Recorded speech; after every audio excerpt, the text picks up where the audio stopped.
morning, mga karabit. Bale, gising tayo ng maaga ngayon. Time check, alas 4 ng umaga. May order kasi tayo mamaya alas 8 ng lechon na rabbit. Kaya, bangon na mga karabit. Tsaka na tayo.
Pag okay na yung uling natin, kunin na natin yung ililitsyon natin.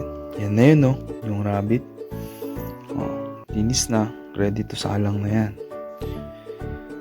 Tapos, sasalang lang muna natin. Papagilid natin siya. Para hindi bigla at medyo matuyo pa. Para mawala yung tubig-tubig niya. Kasi nugasan natin eh. Mga ilang minuto din na ganyan para matuyo muna siya.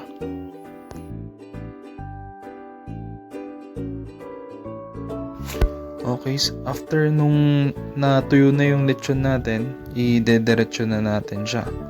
Iayos natin yung uling para mapantay yung luto ng lechon natin. Kasi kailangan pantay yung init. Ayan o. Iayos lang natin ng konti. Tapos sabakan ulit natin mamaya.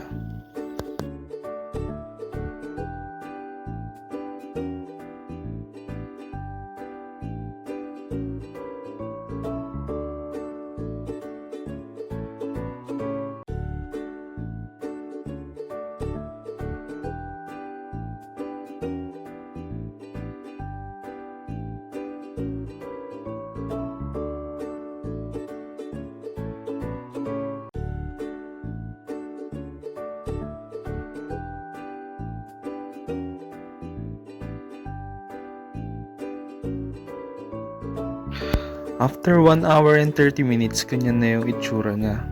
Kung mapapansin nyo, medyo brown na siya. Luto na sa loob yan, medyo luto na siya. Kailangan na lang natin siyang biglain mamaya para medyo lumutong yung balat niya. Baka nyo ulit mamaya.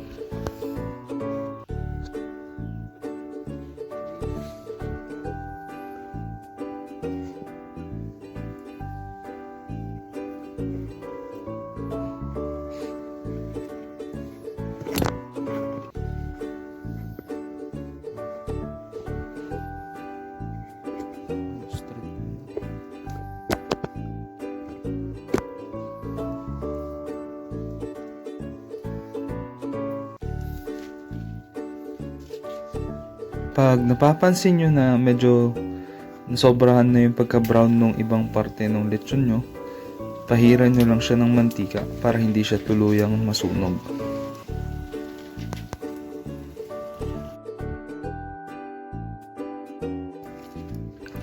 After 2 hours and 40 minutes, ganyan na yung itsura niya. Medyo marami pa kasi yung uling, kaya nilagyan na rin namin ng manok. Sayang yung uling eh. Luto na yan pag titignan nyo. Kaya na itsura niya pag luto na siya. Medyo lulutong na rin yung balat niya kung mapapansin nyo. So yun na yun guys. Okay na. Pag naluto na, alisin na natin dun sa stick. Tapos yan na, oh. Kailangan nang i-upload sa TikTok. Tapos sasayawan na nung asawa ko. O, di ba ang lupit?